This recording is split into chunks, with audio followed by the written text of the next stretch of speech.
Hello friends, स्वागत है आपका अपने YouTube channel SL magic tricks में। राधे राधे, जय श्री कृष्णा। आप सब कैसे हैं? आई होप आप सब अच्छे होंगे। तो फ्रेंड्स, अब करते हैं हम 2019 का पीआरटी का जो प्रीवियस ईयर पेपर है उसकी सीडीपी। तो चलिए शुरू करते हैं। मैंने लगभग सभी पेपर की करवा दी है। आज 2019 के भी ये जो पेपर हैं वो ख़त्म हो जाएंगे। अब 2018 के और करेंगे हम। अगर 2017 के मिल गए तो मैं करवाऊंगी, अगर नहीं मिले तो फिर यहीं तक हम करेंगे। तो चलिए शुरू करते हैं। फर्स्ट है, निम्नलिखित में से कौन सा वृद्धि और विकास के संदर्भ में सही नहीं है? तो वृद्धि और विकास, पैर से सिर, निकट से दूर। तो बिल्कुल ये सही है, निकट से दूर होता है जो विकास का सिद्धांत रहेगा, जिसको हम प्रोक्सीमोडिस्टल बोलते हैं। ये आपको ध्यान रखना है। सिर से पैर वाले को हम सिफेलोकोडल बोलते हैं। वंशानुक्रम और वातावरण की अंतर्क्रिया को भी हम विकास कहते हैं। लेकिन पैर से सिर ये विकास का ना कोई सिद्धांत है, तो इसका जो राइट आंसर क्या जाएगा? पैर से सिर। निम्नलिखित में से कौन सा उपकरण संरचनात्मक आंकलन के लिए उपयुक्त प्रतीत नहीं होता है?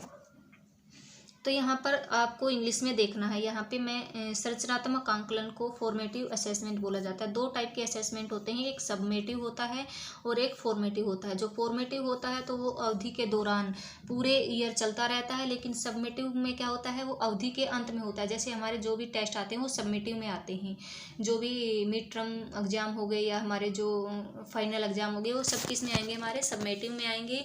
लेकिन जो फॉर्मेटिव में आते हैं, जो हमारे डेली की एक्टिविटियां हैं या फिर क्लास के दौरान चलती रहती हैं, हमारी जो क्विज वगैरह है वो किस में आती है? हमारी फॉर्मेटिव में आती हैं।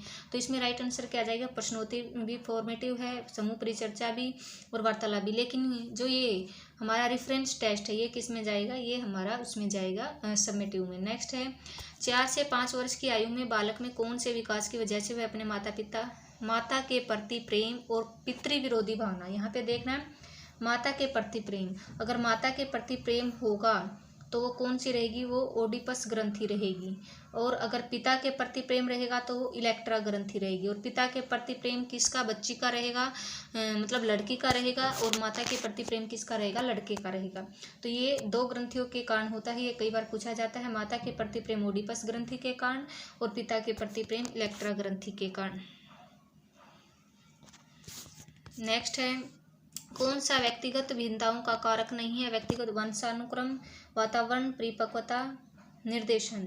तो यहाँ पे पूछा है व्यक्तिगत भिन्नताओं का कारण नहीं है, तो गाइडेंस रहेगा इसका राइट आंसर। बाकी तीनों व्यक्तिगत विभिन्नताओं के कारण हो सकते हैं। निम्नलिखित में से कौन सा प्रतिभाशाली बालक के लिए संवर्धी कार्यक्रम नहीं है? संवर्धी मतलब उसकी प्रतिभा को और ज़्यादा बढ़ाना के लिए कौन सी चीज़ें हम कर सकते हैं और कौन सा उसमें ये कार्यक्रम में सम्मिलित नहीं होगा? तो पाठ्यक्रम में संवर्धी, अगर करिकुलम को हम और थोड़ा सा अच्छा बना दें तो वो भी सही रहेगा। उसका ग्रेड एक्सेलरेशन, वर्ग उन्नति कर दें, ग्रेड सिस्टम को थोड़ा और इम्प्रूव कर दे तो वो भी उसके लिए सही रहेगा। विशिष्ट कक्षा का प्रबंध भी सही रहेगा। लेकिन विशिष्ट आवासीय विद्यालय ये कोई कंसेप्ट हमारे उसमें नहीं है, तो ये राइट आंसर क्या जाएगा? ऐसा कोई कार्य नहीं किया जाता। निम्नलिखित में से कौन सा मिलर डोलार्ड द्वारा प्रदत्त अनुकरणात्मक व्यवहार का प्रकार नहीं है? तो मिलर जो डोलार्ड है उसने जो इमिटेटिव बिहेवियर का कंसेप्ट दिया, जैसे कि बंडूरा ने दिया ऑब्जर्वेशनल लर्निंग का जो कंसेप्ट है, उसी के आधार पर अनुकरणात्मक व्यवहार का जो कंसेप्ट है डोलार्ड ने दिया और मिलर ने दिया था। उसमें क्या क्या सम्मिलित नहीं है? सेम बिहेवियर, बच्चा किसी को देखकर सेम बिहेवियर करता है, बिल्कुल। कोरिलेटिव बिहेवियर, तो इसमें एक कोरिलेटिव बिहेवियर नहीं आएगा। कॉपी भी करता है बिहेवियर की, किसी के देखकर नकल करना, जैसे कि कोई भी लड़की अपनी मम्मी को देखकर चुन्नी पहन रखी तो उसको चुन्नी को भी पहनती है, वो लिपस्टिक वगैरह लगाती है, नेल पेंट लगाती है, वो क्या रहेगा? कॉपिंग बिहेवियर में आएगा वो। फिर मैच डिपेंड बिहेवियर, ये भी सही है। मैच डिपेंड बिहेवियर भी किसमें? इसके उसमें आएगा, लेकिन जो कोरिलेटिव बिहेवियर नहीं आएगा इसमें। नेक्स्ट है, शिक्षा मनोविज्ञान की वह शाखा जो शिक्षण एवं सीखने से संबंधित है। यह कथन ये डेफिनेशन का है क्वेश्चन, ये एज इट इज आपको याद रखना है। ये किसने दिया? ये स्किनर की डेफिनेशन रहेगी। नेक्स्ट है, एक बालक जो अपने स्कूल जीवन के बीच यानी कि लगभग 10.5 साल में अपनी आयु के समकक्ष के निजी कक्षा के कार्य में असमर्थ है, तो वो किस प्रकार का बालक कहलाते हैं? तो यहाँ पे पूछा है कि एक बालक स्कूल जीवन के बीच मतलब 10.5 साल में अपनी आयु, उसी की आयु की कक्षा के नीचे के बच्चों के जो सम है वो नहीं कर पाता है, मतलब उनको अच्छे से नहीं कर पाता, तो क्या रहेगा, वो रहेगा एजुकेशनल रिटार्डेड। अगर बुद्धि से रिलेटेड आता तो ये मानसिक रूप से मंदित बालक में आता है। ये आपको क्वेश्चन को अच्छे से पढ़ना है। इसमें राइट आंसर क्या जाएगा, शैक्षिक रूप से पिछड़ा। बहुबुद्धि सिद्धांत के प्रवर्तक कौन है, बहुबुद्धि हार्वर्ड गार्डनर ने दी थी, 3D मॉडल गिलफर्ड ने दिया था, एक कारक सिद्धांत बिने ने दिया था, बहुकारक सिद्धांत थोंडाइक ने दिया था, द्विकारक सिद्धांत स्पीयरमैन ने दिया था, और समूह कारक सिद्धांत थर्स्टन ने दिया था, और त्रितंत्र सिद्धांत स्टर्नबर्ग ने दिया था, आवामीय सिद्धांत गिलफर्ड ने दिया था। ये आपको सभी याद रखने हैं, पूछे जा सकते हैं। जेंडर स्कीमा थ्योरी किसने प्रस्तावित की, ये थोड़ी सी अलग कंसेप्ट है भाई, हमारी जो बुक है उसमें नहीं दिया हुआ है, ये याद रखना है। ये SL बेम के द्वारा दिया गया है, जेंडर स्कीमा थ्योरी। नेक्स्ट है, निम्नलिखित में से कौन सा आंतरिक अभिप्रेरणा का उदाहरण नहीं है। आंतरिक रूप से अभिप्रेरित किसके कारण नहीं होता, चिंता अंदर से आती है, और अगर चिंता होगी किसी चीज़ के प्रति कि मैं फेल हो जाऊंगा परीक्षा में इसलिए वो पढ़ रहा, तो आंतरिक रूप से भी प्रेरित होगा। उपलब्धि, अगर कुछ अचीवमेंट करना, मुझे नौकरी लगना है, तो वो भी अंदर की होगी। आकांक्षा स्तर, मुझे इस लेवल तक, ऊपर के लेवल तक जाना, वो भी अंदर से आता है व्यक्ति में। लेकिन प्रशंसा, कोई प्रशंसा कर रहा, तारीफ कर रहा है, और उसके हिसाब से हम पढ़ रहे हैं कि मुझे तारीफ मिलेगी, तो वो हमारी क्या रहेगी, बाह्य रहेगी। तो ये कौन सा रहेगा इसका, बाह्य प्रशंसा राइट आंसर रहेगा।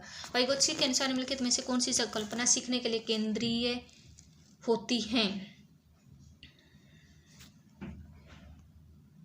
तो जो वाइगोत्स्की से संबंधित रहेगा, संस्कृति और भाषा को इसने केंद्रीय चीजें माना है सीखने के लिए, कि बच्चा समाज और संस्कृति से ही सीखता है। नेक्स्ट है, कितनी आयु पर बच्चों में लिंग पहचान स्थापित हो जाती है। तो 2 वर्ष के बच्चे लिंग पहचान लेते हैं। तो at what age genders identity is establish in children, तो 2 ईयर में बच्चे में जेंडर आइडेंटिटी हो जाती है, ये याद रखना है। जेंडर आइडेंटिटी का मतलब है वो अपने आप को मैं बॉय हूँ या गर्ल हूँ, ये पहचान हो जाती है उसको। अहम केंद्रितता का गुण जीन पियाजे द्वारा प्रदत्त बौद्धिक विकास की कौन सी अवस्था में दिखाई पड़ता है। तो यहाँ पे ईगोसेंट्रिज्म कौन सी में होता है, बच्चा सेकंड स्टेज में ईगोसेंट्रिक हो जाता है, तो प्री ऑपरेशनल स्टेज। नेक्स्ट है,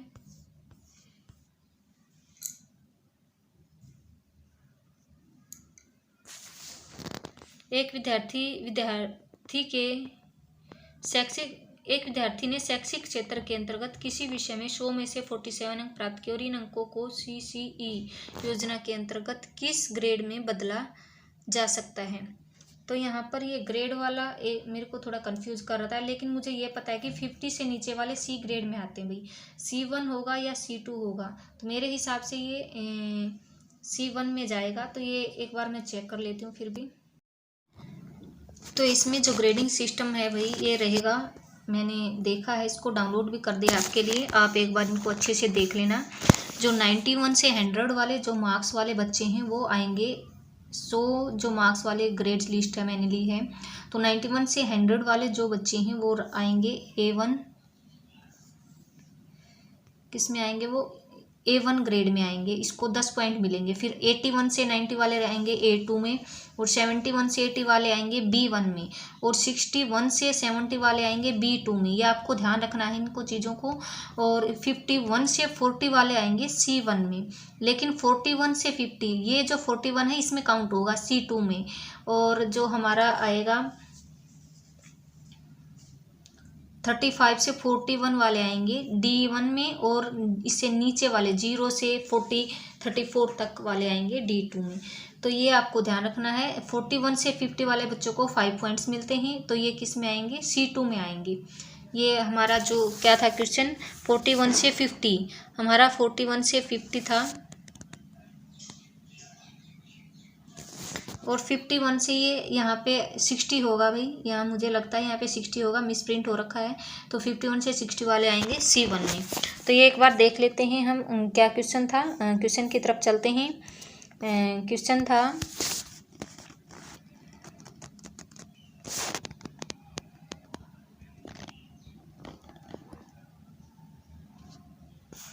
तो क्वेश्चन था हमारा 47 अंक प्राप्त करने के लिए अंकों को सीसी योजना के अंतर्गत ग्रेड में बदला जाता है। ये 37 तो मैंने बताया 41 से जो 50 वाले बच्चे हैं वो किस में आएंगे, 41 से 50 वाले बच्चे आएंगे C2 में, ये आपको याद रखना है। और 51 से जो 60 वाले बच्चे वो आएंगे C1 में, तो इसका C2 रहेगा। मैंने आपको पूरा डिटेल बता दिया, आपको इसको याद रखना है। नेक्स्ट है, नीचे अधिगम सिद्धांतों और उनके प्रतिपादकों के जोड़े दिए गए हैं, इंगित कीजिए कि किस जोड़े का मिलान सही नहीं है। तो इसमें अनुकूलित अनुबंधन अनुक्रिया, तो ये तो पॉवलोव ने दिया था, ये गलत हो जाएगा। ये कोहलर ने दिया था, ठीक है। उद्दीपक अनुक्रिया थॉर्नडाइक ने दिया था, बिल्कुल ठीक है। पुनर्बलन हल और स्किनर दोनों ने दिया, ठीक है। तो इसका राइट आंसर क्या जाएगा, वुल्फ और रीड वाला जाएगा। ये अनुकूलित जो अनुकूलन वाला जो है, ये अनुबंधन वाला जो किसने दिया, पॉवलोव ने दिया, क्लासिकल कंडीशनिंग जिसको बोलते हैं। नेक्स्ट है, फ्राइड द्वारा दिए गए मनोलैंगिक विकास की एक अवस्था निम्नलिखित में से कौन सी है। तो 5 अवस्थाएं दी हैं किसने, फ्राइड ने मनोलैंगिक विकास की। Oral stage, anal stage, latency stage, phallic stage और फिर जेनेटिक स्टेज। ये 5 स्टेज हैं, आपको याद रखना है, लेकिन आइकॉनिक स्टेज इसकी नहीं रहेगी। नेक्स्ट है, 3 वर्ष की आयु में बालक लगभग कितने शब्द सीख लेता है। तो 3 वर्ष की आयु में लगभग बच्चा 1000 शब्द सीख लेता है।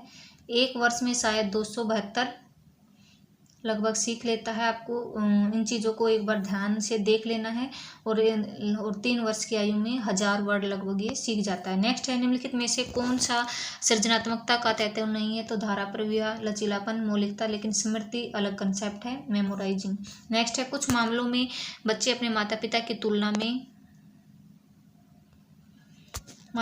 तुलना में मानसिक योग्यता दिखलाते हैं, कुछ कम मानसिकता। ठीक उल्टा दृश्य भी दिखाई पड़ता है। अनुसार का यह नियम कौन सा रहेगा, लॉ ऑफ रिग्रेशन रहेगा। नेक्स्ट है, किसने मानसिक आयु शब्द से सबसे पहले परिचय करवाया। तो मानसिक आयु शब्द का सबसे पहले परिचय अल्फ्रेड बिने ने करवाया। और बुद्धि का पूछा जाए तो गाल्टन ने करवाया। नेक्स्ट है,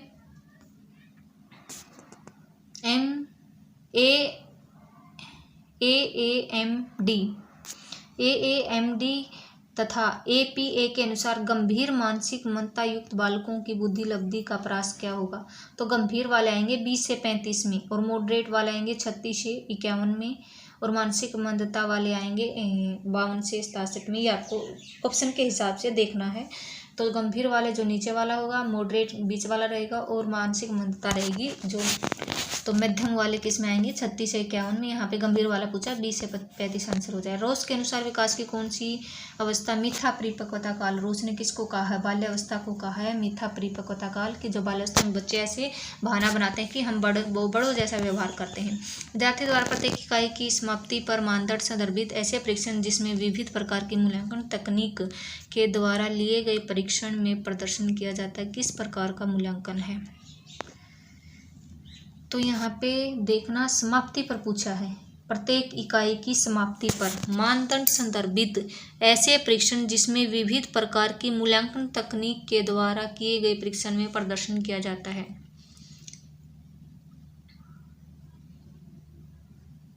तो किस प्रकार का मूल्यांकन है, कंटिन्यूअल ऑफ इवैल्यूएशन या पीरियोडिक ऑफ इवैल्यूएशन। तो ये पीरियोडिक रहेगा, क्योंकि यहाँ पर अवधि के अंत में जो लिए जाएंगे वो पीरियोडिक रहेंगे।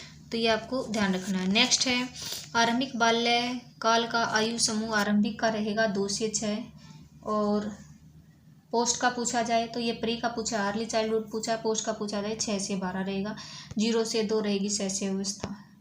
नेक्स्ट है, डिसलेक्सिया पठन विकार है, डिस्ग्राफिया लेखन विकार रहेगा, और डिस्कैल्कुलिया गणित विकार रहेगा। ये तीनों आपको याद रखने हैं। जब एक ही विषय के विकास का अध्ययन अधिक समय अवधि तक किया जाए तो इस अध्ययन को क्या कहते हैं।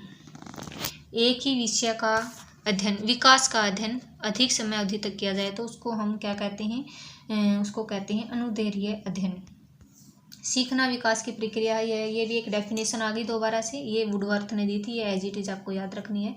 तो ये था पीआरटी का पेपर। 2019 तक के हमारे सभी पेपर कंप्लीट हो गए हैं।